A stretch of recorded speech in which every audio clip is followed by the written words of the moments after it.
Selamat pagi siswa-siswi kelas 7, 8, dan 9 SMP Pangudi Luhur Ambarawa. Semoga kalian semua dalam keadaan sehat serta keluarga selalu dilindungi oleh Tuhan Yang Maha Kuasa. Anak-anakku yang terkasih, sejak WHO menetapkan bahwa pandemi itu terjadi di seluruh dunia pada bulan Maret tahun 2020, tentu kita masih ingat saat itu kita secara mendadak melaksanakan kegiatan belajar dari rumah. Pada saat itu, di antara kita pasti banyak sekali yang kaget, banyak yang mengalami kesulitan, dan banyak yang kesusahan harus menyesuaikan diri bagaimana caranya belajar dari rumah yang biasanya kita laksanakan di sekolah. Namun, anak-anak yang terkasih, kondisi seperti itu sekarang sudah berlangsung lebih dari 1 tahun.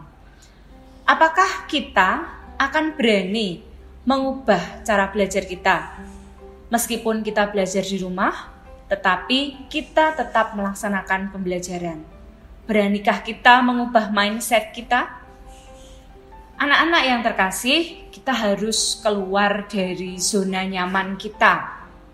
Mulai sekarang, kalian harus membiasakan diri untuk bangun pagi, berdoa, kemudian mulai berberes-beres diri, kemudian mengatur kembali hari-hari kalian. Siapkan tempat belajar untuk kalian setiap harinya di rumah. Ya, kemudian jangan lupa untuk mempersiapkan buku tulis, mengenakan seragam, ya sesuai dengan jadwalnya. Persiapkan masa depan kalian mulai dari sekarang. Anak-anak, sekarang saya akan menyampaikan mengenai mata pelajaran yang ada di SMP di kelas 7, 8, dan 9 sesuai kurikulum 2013. Terutama untuk anak-anak kelas 7 yang mungkin kemarin di sekolah dasar belum ada ya, mata pelajarannya belum banyak sekali. Nah, sekarang kalian harus mengenal mata pelajaran apa saja yang ada di SMP.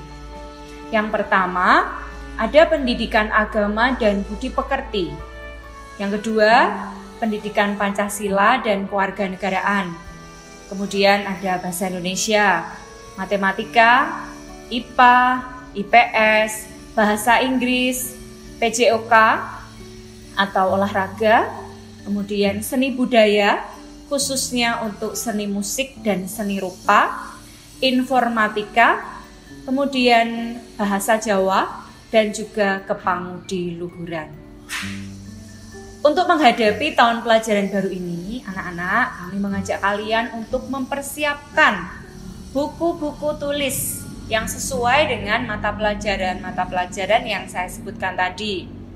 Masing-masing buku silahkan kalian tulis identitasnya, nama kalian, kemudian identitas bukunya, ya. Jadi nanti ketika mengerjakan tugas-tugas, ya kerjakan sesuai dengan mata pelajaran yang diberikan saat itu. Kita harus mulai tertib, mulai dari sekarang, supaya nanti kita tidak kesulitan. Kemudian, seperti yang sudah saya sampaikan tadi, jangan lupa ya untuk selalu bangun pagi, mandi, bersih diri, menyiapkan tempat untuk belajar, kemudian mengenakan seragam, dan jangan lupa selalu sarapan dengan gizi yang seimbang. Ya, karena sarapan kita itu menentukan nanti kita akan semangat untuk belajar pada hari-hari ini atau tidak. Nah, kemudian di sini saya juga akan menyampaikan keseharian kita, nanti pembelajaran itu akan dimulai jam berapa sih? Nah, nanti kalian bisa lihat jadwalnya akan dikirimkan oleh Bapak Ibu guru wali kelas. Ya, tapi di sini saya hanya akan memberikan gambaran saja bahwa pembelajaran kita akan dimulai pukul 7. Ya, jadi jam 7 sampai dengan jam 7.50 kalian melaksanakan presensi bersama dengan Bapak Ibu wali kelas. Presensi ini nanti akan dilaksanakan secara virtual meeting menggunakan aplikasi Google Meet. Kalian wajib untuk melaksanakan kegiatan presensi ini. Ini menunjukkan bahwa kalian siap untuk mengikuti pembelajaran hari itu. Nah, kemudian nanti sampai jam 7.50 ya, kita masuk ke pembelajaran yang pertama. jam 7.50 sampai jam 8.30. Lanjutnya jam 8.30 sampai dengan jam 9:10 kita masuk di pembelajaran jam yang kedua.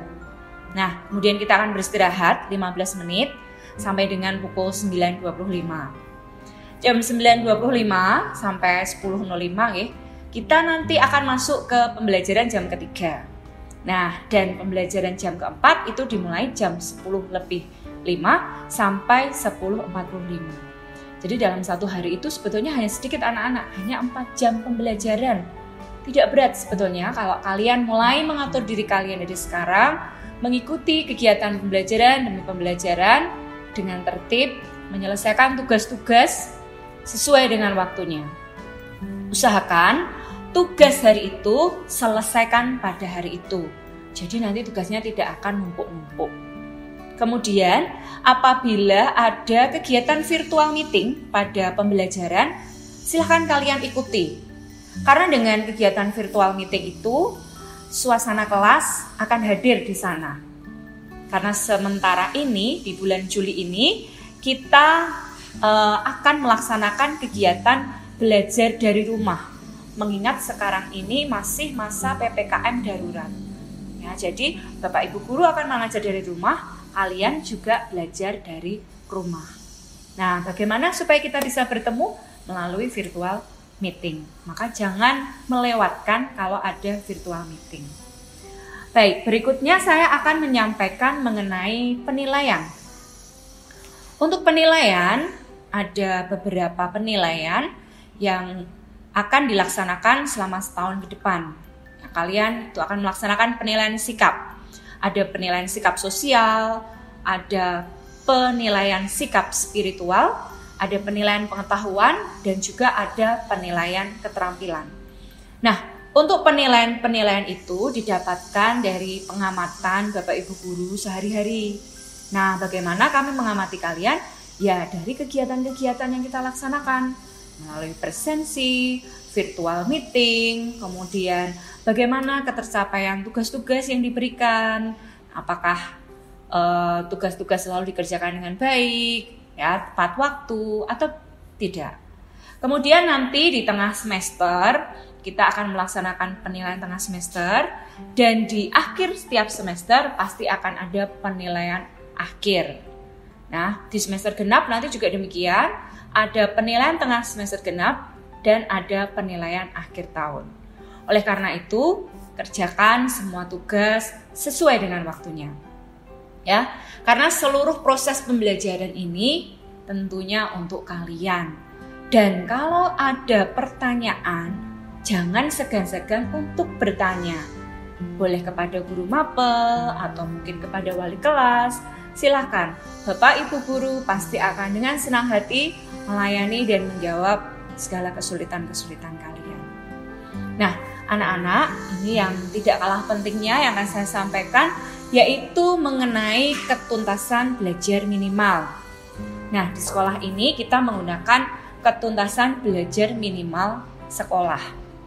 Jadi supaya deskripsi A, B, C, atau D itu sama keterbacaannya untuk semua mata pelajaran.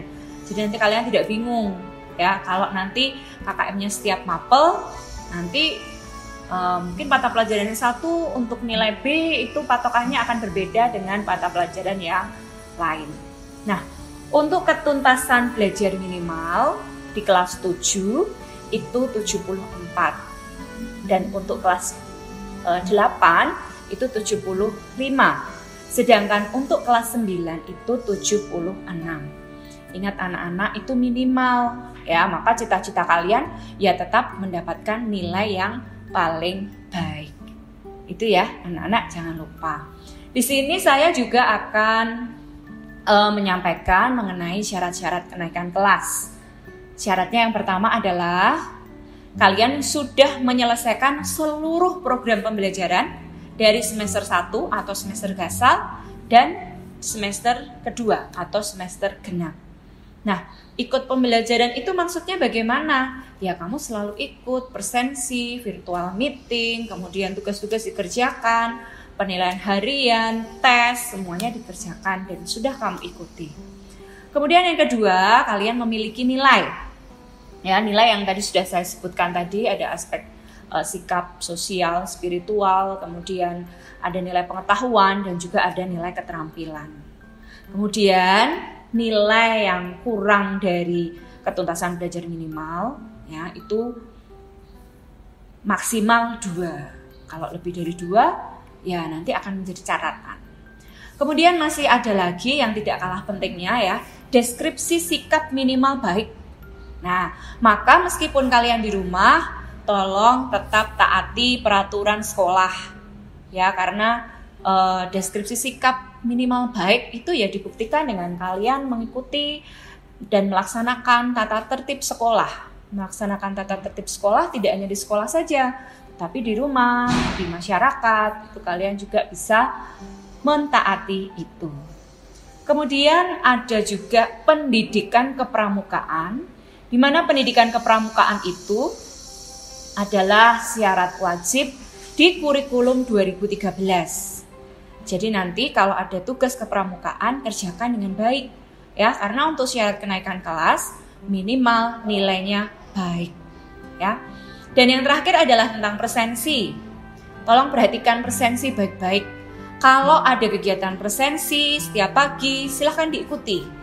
Ya, seandainya kalian tidak bisa mengikuti, wajib ya orang tua wajib izin kepada wali kelas sehingga nanti tidak dihitung alpa. Kalau kalian nanti tidak hadir, tidak ada izin, nanti akan ditulis alpa.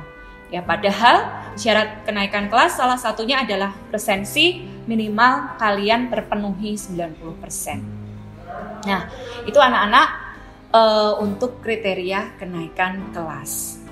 Demikianlah informasi di bidang kurikulum yang dapat saya sampaikan. Kita mesti ingat ya, meskipun di rumah tetap laksanakan. Jangan hanya diingat saja, tetapi laksanakan. 5M.